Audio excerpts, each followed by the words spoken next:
Narana's Strange Journey.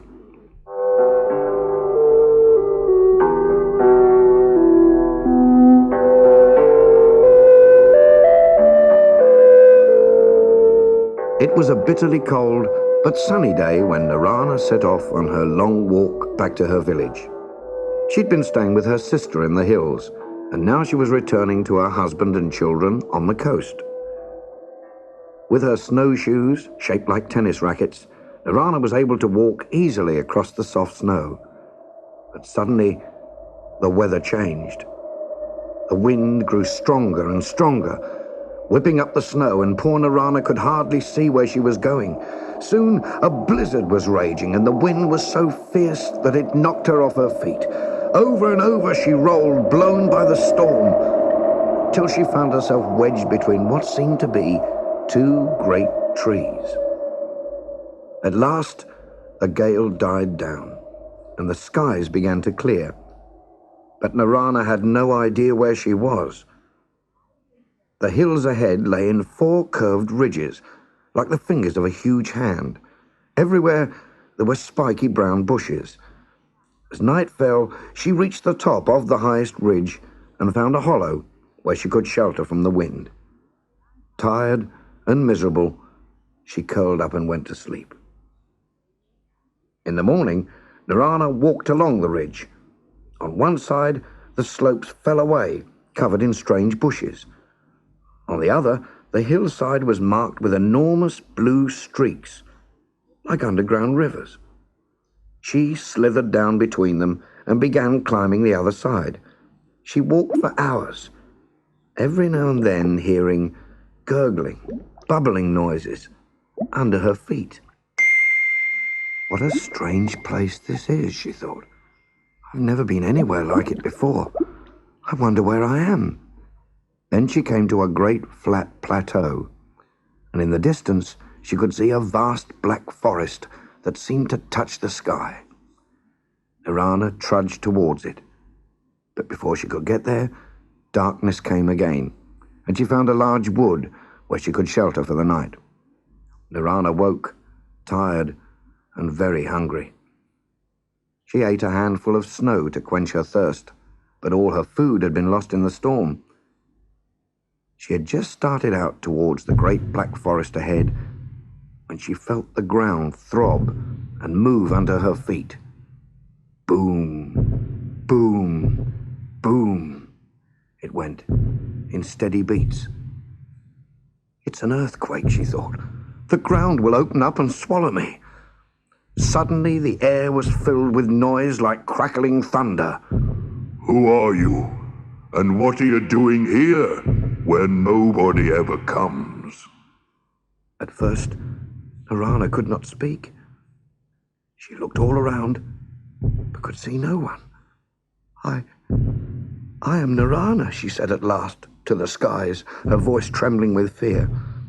I was on my journey home when I lost my way in the storm. Who are you? What are you? A mountain ghost? No, I am a giant, rumbled the voice as the earth shook again. My name is Kinak. I sleep here all alone on the great plain so that I can stretch without crushing the villages or the trees. But where are you? Asked Narana, still looking around. I'm underneath you, Narana. You've been climbing over me for 2 days. You started on my left hand, and now you're over my heart. I expect you can feel it. Yes, I can. Oh, I do hope I haven't hurt you. The earth shook again, even more violently than before, and Narana was thrown over and over as the giant's laughter rang out for miles across the plains. No, little one, you didn't hurt me. Not even a nickel. Herds of reindeer can be a nuisance, but one human is nothing. The giant let out a chuckle, and Narana was once again dumped in the snow. I first saw you when you were curled up asleep between my thumb and finger. Then you clamber down my hand, over my wrist, up my arm, and onto my stomach. That's my beard ahead of you. But I can't see you very well now without lifting my head and looking down my nose. Can you climb up onto my face? It took Narana a long time to scale the heights to Kinak's face. With his forest of a beard, she found the best way was to go along the side of his neck and climb up his ear. You'd better go right along to the end of my nose. I don't want to swallow you by mistake. Narana asked the giant if he could whisper, because she found his voice frightening. And when he spoke, she fell over. But she still had to yell, even from his nose. "I'll have to go soon, Kinak," she said. "I'm 2 days late, and my family will be worried to death about me." Well, if you have to. But I shall miss you, Narana. It's very lonely out here sometimes. Oh well.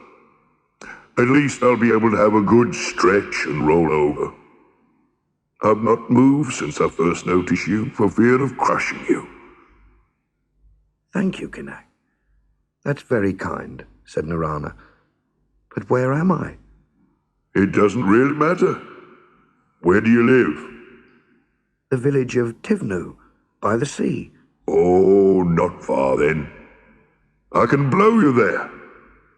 "What do you mean?" asked Narana. Climb onto my bottom lip and sit with your back to me. Narana did as the giant said and sat on his lip, waiting. Far below her, the earth began to rise up as Kinak breathed in deeply. He puffed gently, and she flew off his lip and shot through the air, twisting and rolling and turning like a whirlwind. A few seconds later, she landed in a deep drift of snow, safe and sound. She stood up, brushed the loose snow off her, and there, just a short walk away, was the village of Tivnu.